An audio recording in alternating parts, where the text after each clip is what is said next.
I was a lost soul that did very bad things. And he forgave me because he loves me enough to let me come back to his flock. My name is Shawn and this is my story. I grew up in a Catholic household with my twin sister and my brother.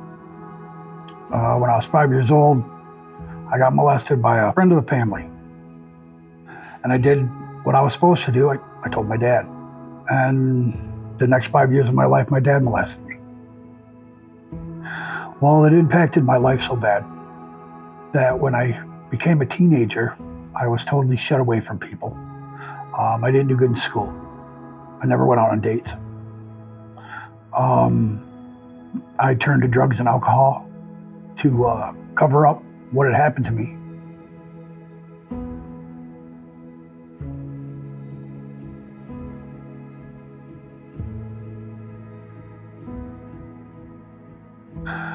Well, everybody in my life I've ever loved that's had cancer has died. Well, my son was 3.5. He was diagnosed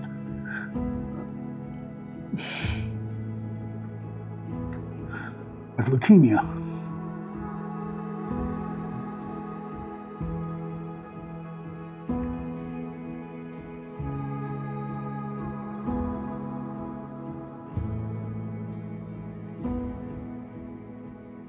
And I woke up, it started raining, and I woke up. And I seen this little light on underneath this eave. And I got up in the stupor I was still in, stood underneath there and got my bearings, smoked a couple cigarettes. Well, I realized that it was a chapel. So I went in because I was cold. And I was sitting in the first pew, looking at that little wooden cross.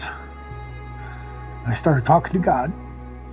And we discussed many things that day. But the one thing I asked him, I said, will you please save my son? If you save my son,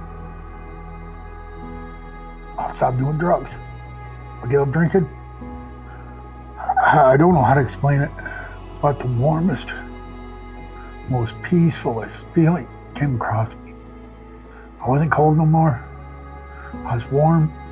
I felt safe. And he saved my son. My son is now 17 years old. And God touched me that day. I know he did. Because I can still feel it. And it was the most warm, peaceful feeling I've ever had in my entire life.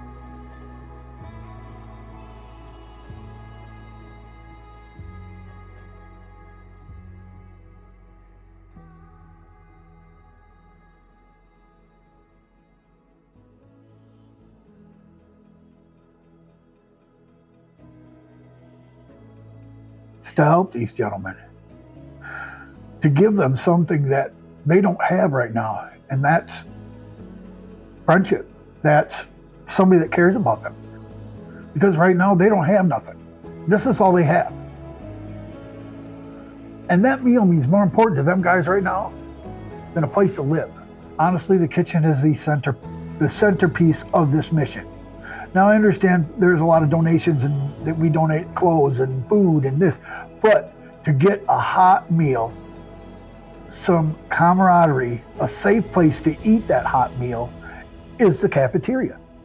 And that's more priceless to some of these men that are going through what they're going through because they don't have nobody. And it's very, what's the word I'm looking for? Gratifying to know that I can help somebody when they're down just like me, in the same spot I was, and that I am still, but I can turn around and make them smile. There's an outstanding group of people here.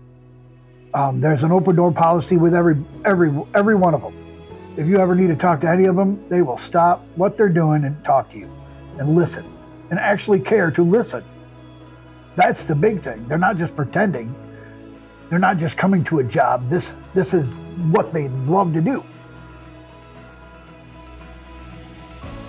On the Man of Integrity program that I'm in, it tries to show you how to walk with God, what you need to do to read the scripture, go through the Bible, learn, try to understand, and stop and think, what would Jesus do?